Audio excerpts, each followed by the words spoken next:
Hello everyone, good morning. Welcome to SVGMS Jalra Patan online classes.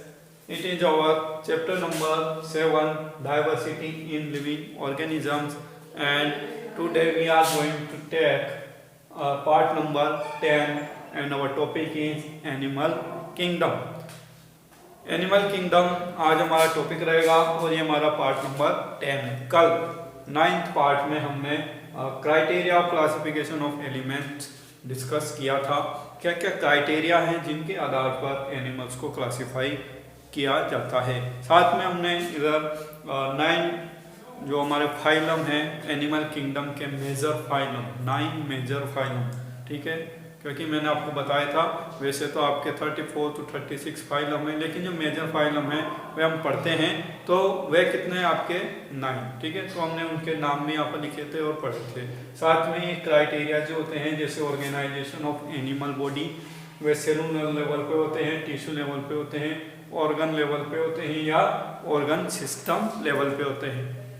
इसके अलावा body की symmetry कैसी हो सकती है, रेडियल सिमेट्री हो सकती है या बायलैटरल सिमेट्री हो सकती है। इसके आधार पर भी हम ऑर्गेनिजम्स को डिवाइड करते हैं या उनको क्लासिफाई करते हैं। Then germinal layers, 3 germinal layers बताई थी मैंने आपको, एंडोडर्म, मेसोडर्म एंड एक्टोडर्म, ठीक है। एक्टोडर्म, दिस, ये तीनों जर्मिनल लेयर आपके एम्ब्रियोनिक स्टेज में पाई जाती हैं जिनसे हमारी बॉडी के डिफरेंट ऑर्गन्स का निर्माण होता है, ठीक है। इनके बारे में भी हमने डिस्कस किया था और इन्हीं पर आधारित हमारा जो नेक्स्ट क्राइटेरिया है सीलोम, ये डिपेंड करता है, ठीक है। हमने पढ़ा था कि सीलोम क्या होती है। Coelom is body cavity found between the external layer और स्किन एंड इंटरनल ऑर्गन और इंटरनल गट, जैसा हम एलिमेंट्री कैनाल कहते हैं। उनके बीच में जो कैविटी, खाली जगह, रिक्त स्थान पाया जाता है उसे हम सीलोम कहते हैं। तो कुछ ऑर्गेनिजम्स में सीलोम नहीं होती है, उन्हें हम एसिलोमेट कहते हैं, सीलोम इज एब्सेंट। कुछ में सीलोम होती है लेकिन हम मेसोडर्म से डेवलप नहीं होती है, इसलिए हम उनको बोलते हैं सूडो सीलोमेट, असत्य सीलोम वाले एनिमल्स, ठीक है। देन कुछ के अंदर सीलोम होती है जो ट्रूली मेसोडर्म से बनती है, उनको हम क्या कहते हैं, यूसिलोमेट, यानी जिनके अंदर बिल्कुल एकदम सत्य सीलोम पाई जाती है, ट्रू सीलोम पाई जाती है, उनको हम यूसिलोमेट कहते हैं, ठीक है। देन यूसिलोमेट भी आपके 2 टाइप के हो सकते हैं, साइटोसीलोम वाले और एंट्रोसीलोम वाले। यदि आपकी जो सीलोम है वह मेसोडर्म की एक सेल से एम्ब्रियोनियल डेवलपमेंट के दौरान सिर्फ एक ही सेल से डेवलप होती है सीलोम, तो हम उसको क्या बोलते हैं, शीजोसीलोम या शाइजोसीलोम। देन एंटेरोसीलोम, यदि आपकी जो मेसोडर्म होती है उससे कुछ सेल्स के पाउचेस पिंच ऑफ होते हैं, उससे अलग होते हैं और उन्हीं से आपकी सीलोम बनती है, तो हम उनको एंटेरोसीलोम कहते हैं, ठीक है। तो इनके अंदर कौन से ऑर्गेनिज्म आएंगे, कौन से एनिमल आएंगे, उनको हम अभी देखेंगे। देन हमारा नेक्स्ट जो क्राइटेरिया था वह था मेन नोटोकॉर्ड। नोटोकॉर्ड क्या होता है, यह बॉडी को आधार प्रदान करने वाला एक स्ट्रक्चर होता है जो हाइयर एनिमल्स में पाया जाता है इन कॉर्डेटा। हमारा जो लास्ट फाइलम था कॉर्डेटा, उसके अंदर हमने इसको पढ़ा था नोटोकॉर्ड को, ठीक है। तो आज हम विभिन्न एनिमल्स के जो फाइलम हमने कल पढ़े थे उनको किस आधार पर डिवाइड किया गया है उन्हीं को वापस दोबारा एक बार रिवाइज कर लेते हैं, देख लेते हैं। और इस टेबल में आपको इससे आपको समझ में आएगा कि एक्चुअली हमने जो चीज़ें कल पढ़ी थी वे क्यों पढ़ी थी, ठीक है, उनका रीज़न क्या था। तो यहाँ पर हम देख सकते हैं सबसे पहले ये क्या है, हमारा एनिमल किंगडम। एनिमल किंगडम में बहुत सारे एनिमल्स हैं, पूरे किंगडम को हम डिवाइड करते हैं और हमारा जो main basis of classification, first criteria क्या है, organisation of animal body. Animal की बॉडी किस लेवल का ऑर्गेनाइजेशन रखती है, शरीर संगठन किस प्रकार का पाया जाता है, सेलुलर लेवल का, टिश्यू लेवल का, ऑर्गन लेवल का या ऑर्गन सिस्टम लेवल का, ठीक है। तो सबसे सिंपल ऑर्गेनिज्म वे होते हैं जिनके अंदर क्या होती है, cellular level of body organisation होता है, ठीक है। और ऐसे एनिमल्स को हम किस में रखते हैं, ऐसे एनिमल को हम फर्स्ट किंगडम में रखते हैं एंड दैट इज पोरीफेरा, ठीक है। तो हमारा फर्स्ट किंगडम कौन सा हो गया, पोरीफेरा। सबसे सिंपल एनिमल्स कौन से किंगडम में पाए जाएंगे, पोरीफेरा में, जिनके अंदर सेलुलर लेवल ऑफ ऑर्गेनाइजेशन होगा, ठीक है।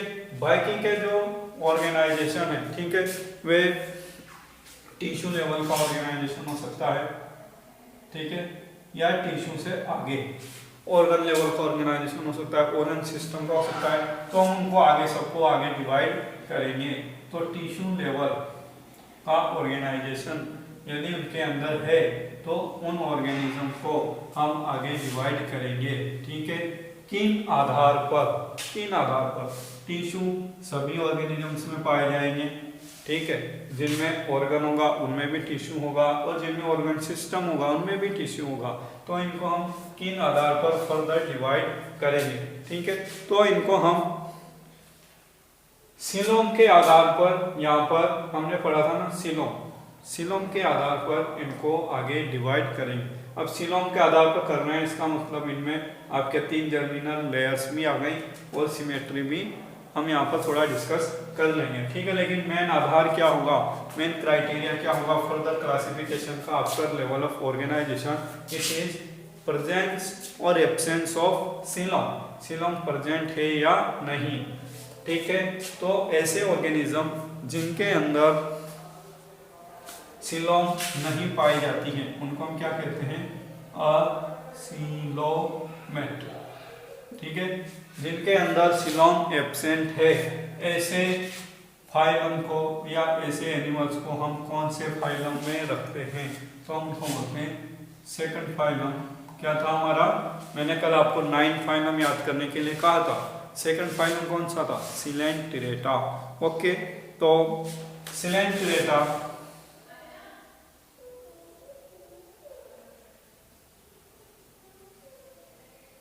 And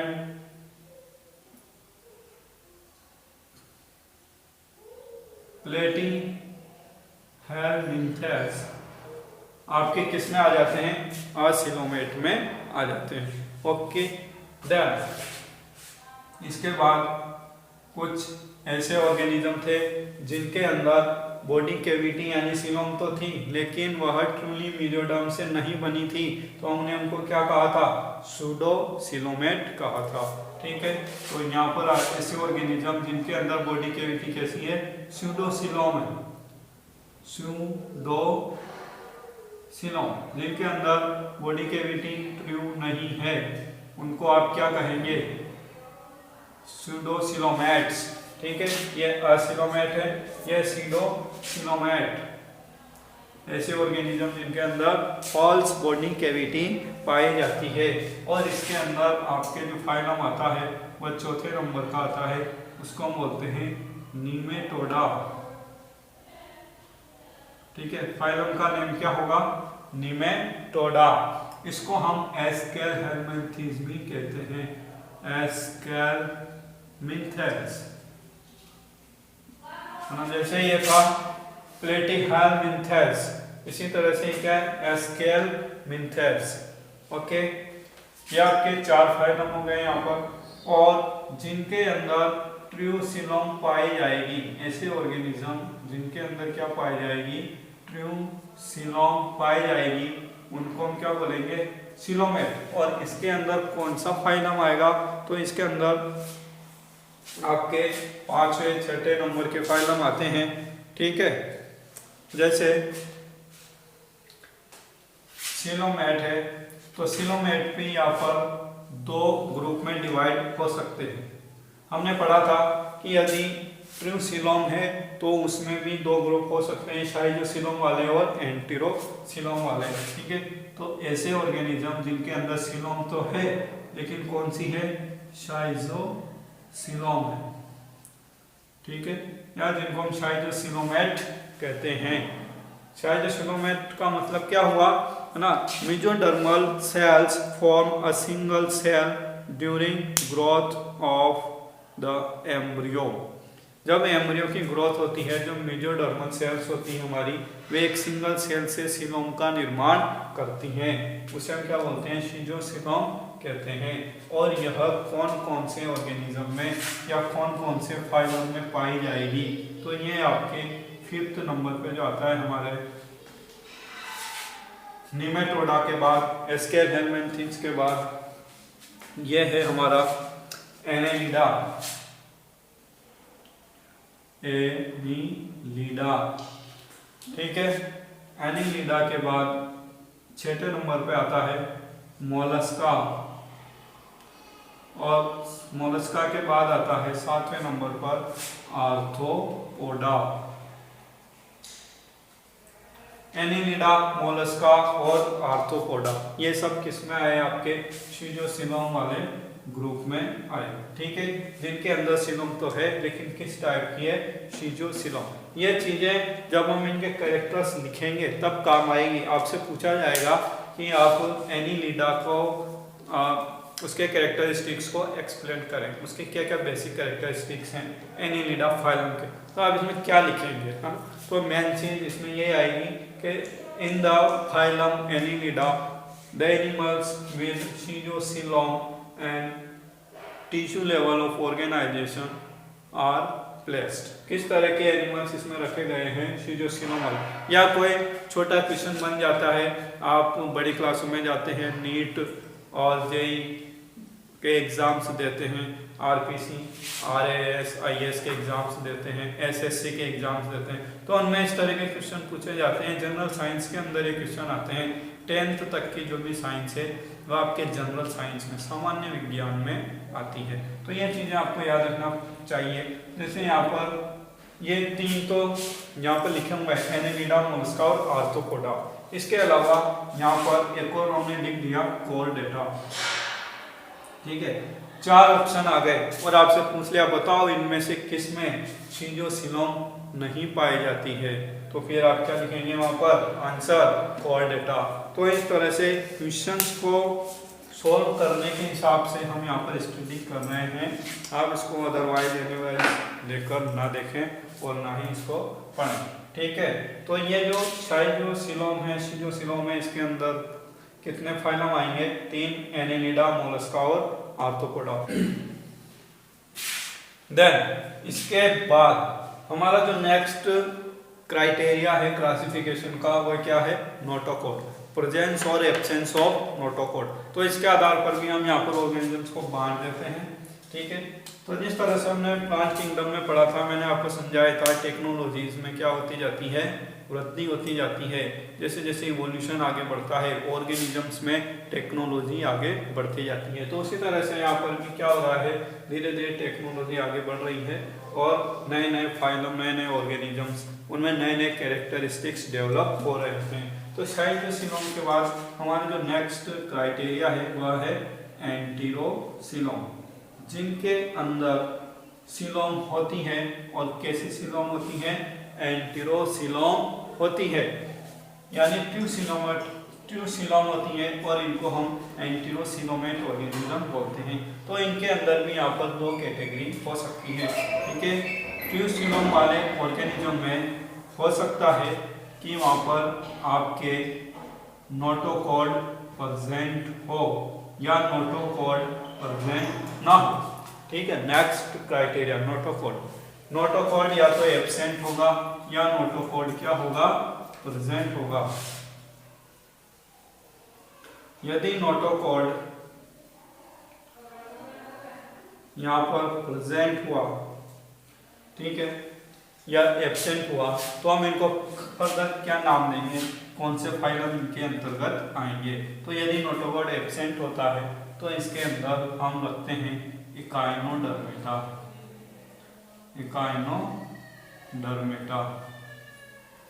okay. देन यदि नोटोकॉड प्रेजेंट होता है तो इसके अंदर हम रखते हैं कोरडेटा।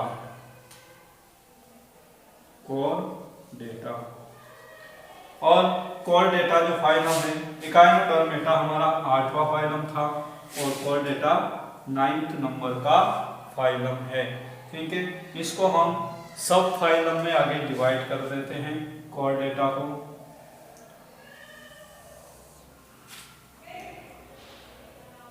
ठीक है, किस आधार पर? नोटोकॉड प्रेजेंट है इनके अंदर, ठीक है, लेकिन ये नोटोकॉड जो है लाइफ के किसी न किसी फॉर्म में जरूर प्रेजेंट होगा, किसी न किसी रूप में जरूर पाया जाएगा।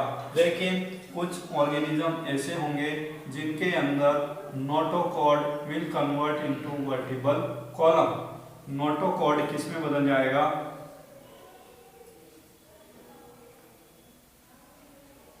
Notochord will converted into vertebral column। Vertebral column यानी रीढ़ की हड्डी। ठीक है, तो आपको नीचे नहीं दिखाई दे रहा होगा, थोड़ा नीचे कर देते हैं। वर्टिब्रल कॉलम यानी रीढ़ की हड्डी। तो यहाँ पर जिनके अंदर सिंपली नोटोकॉड प्रेजेंट होगा,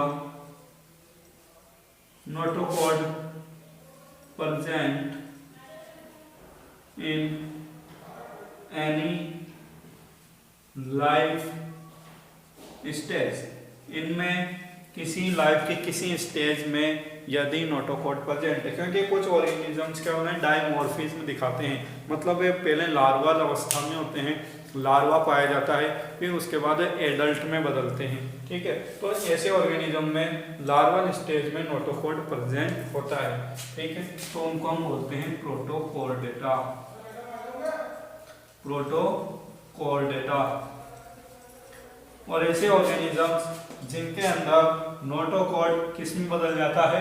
वर्टिब्रल कॉलम में बदल जाता है, उनको हम बोलते हैं वर्टिब्रेटा।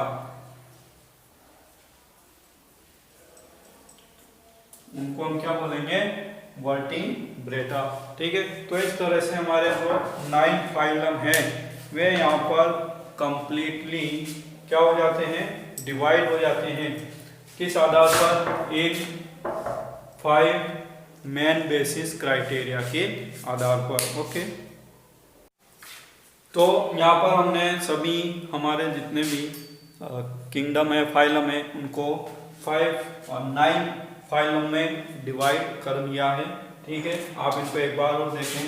सबसे फर्स्ट जो हमारा फाइलम था, फर्स्ट फाइलम इज पोरीफेरा। ठीक है, पोरीफेरा। इसके अंदर ऐसे ऑर्गेनिज्म आएंगे जिनके अंदर पोर्स होंगे। क्या होंगे? पोर्स। 1 बाय 1 अभी हम सबको डिस्कस करेंगे।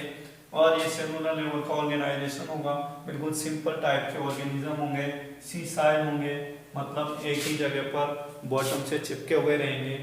ठीक है, देन उनके बाद जिनमें टिश्यू लेवल या उससे ऊपर वाला लेवल पाया जाता है ऑर्गेनाइजेशन का, जिनके अंदर जर्मिनल लेयर्स पाई जाती हैं, डिप्लोब्लास्टिक या ट्रिप्लोब्लास्टिक में हो सकते हैं। ठीक है, जिनके अंदर 2 जर्मिनल लेयर होगी, सिर्फ एंडोडर्म और एक्टोडर्म। ठीक है, ध्यान से सुने, जिनके अंदर सिर्फ 2 जर्मिनल लेयर होगी, एंडोडर्म और एक्टोडर्म। उनके अंदर सिलोम नहीं होगी, क्योंकि सिलोम किससे बनती है? मेसोडर्म से। और इस तरह के ऑर्गेनिज्म को जिनके अंदर सिर्फ 2 ही लेयर्स होती हैं, उनको हम बोलते हैं डिप्लोब्लास्टिक। ठीक है, यहाँ लिख देता हूँ मैं, they are known as diploblastic. ठीक है, तो इसमें किस तरह के ऑर्गेनिज्म आए हमारे? They are acoelomate diploblastic organism. ठीक है, सिलेंटेरेटा और Platyhelminthes phylum number 2 and phylum number 3 are come under this category. They are acoelomate and diploblastic. ठीक है, सिलेंटेरेटा एंड प्लेटीहेलमिन्थेस। ठीक है, देन स्यूडो सिलोमेट होते हैं हमारे, इसके अंदर आपके आता है phylum number 4 and that is Nematoda. This phylum is Nematoda. Okay, then ऐसे ऑर्गेनिज्म जिनके अंदर सिलोम पाई जाती है, यूसिलोमेट होते हैं। उनके अंदर सिलोम 2 तरह की होती है, या तो शाइलोसिलोम या एंट्रोसिलोम। यदि शाइलोसिलोम है तो वे हमारे 3 फाइलम्स के अंदर आते हैं, एनिलिडा, मोलस्का एंड आर्थ्रोपोडा। ये तीनों किसमें आएंगे? हमारे साइलोसिलोम वाले ऑर्गेनिजम्स के अंदर आएंगे, एनिलिडा, मोलस्का और आर्थ्रोपोडा। ठीक है, फिर उसके बाद जिनमें सीलोम होती है, ठीक है, ट्यूसिलोम होती है, उनमें कैसे हम आगे डिफरेंस करेंगे, तो उनमें अब नोटोकॉर्ड के आधार पर डिफरेंस करेंगे। यदि उनके अंदर नोटोकॉर्ड एब्सेंट है तो क्या बोलेंगे उनको, इकाइनोडर्मेटा। Phylum number 8 Echinodermata. ठीक है, ये जो शब्द बना है इकाइनस से बना है, इकाइनस। ठीक है, जिनके शरीर पर क्या पाए जाते हैं, हॉर्न्स, कांटे लाइक स्ट्रक्चर पाए जाते हैं। ठीक है, उनको हम क्या बोलते हैं, इकाइनोडर्मेटा बोलते हैं, या उनके ऑर्गेनिज्म जो होते हैं वे इकाइनोडर्मेटा में आते हैं। ठीक है, देन फाइलम नंबर 9 कॉर्डेटा, जिनके अंदर नोटोकॉर्ड प्रेजेंट होती है। ठीक है, नोटोकॉर्ड प्रेजेंट होती है, लेकिन इसको भी हम दो में डिवाइड कर देते हैं, दो सब फाइलम में। नोटोकॉर्डेटा को हमने किस में डिवाइड किया, यहाँ पर दो सब फाइलम में। ठीक है, ये क्या है, इसके सब फाइलम। मेन फाइलम कितने हमारे 9, और दो सब फाइलम हैं, Protochordata, this is Protochordata, and second is vertebrata. और इनको हमको वर्टिब्रेटा को थोड़ा डिटेल में स्टडी करना है। वर्टिब्रेटा की क्लासेस भी हमें स्टडी करनी है। वर्टिब्रेटा को हम वापस 4-5 क्लासों में डिवाइड करते हैं। ठीक है, तो हम उसको बाद में आगे पढ़ेंगे। तो अभी इस तरह से आप टेबल बना के रखें, तो आपको इनकी जो कैरेक्टरिस्टिक्स हैं वे बिल्कुल आपके दिमाग में रहेंगी और आप उनको कभी भी भूल नहीं पाएंगे। ठीक है, तो आई होप ये आपको अच्छे से समझ में आया होगा और आप इसको लर्न करते रहें, पढ़ते रहें। Okay, thank you. देन आगे हम इसके बाद सभी फाइलम को एक के बाद एक डिटेल में पढ़ेंगे। पोरीफेरा की क्या कैरेक्टरिस्टिक, क्या किस प्रकार के ऑर्गेनिज्म उसके अंदर आते हैं। ठीक है, फिर उसके बाद हम सिलेंट्रेटा, प्लेटियलमेंथिस सबको 1 बाय 1 यहाँ पर पढ़ेंगे। ओके, ठीक है, तो इनको हम अपने नेक्स्ट पार्ट नंबर 11 में स्टडी करेंगे। Okay, thank you.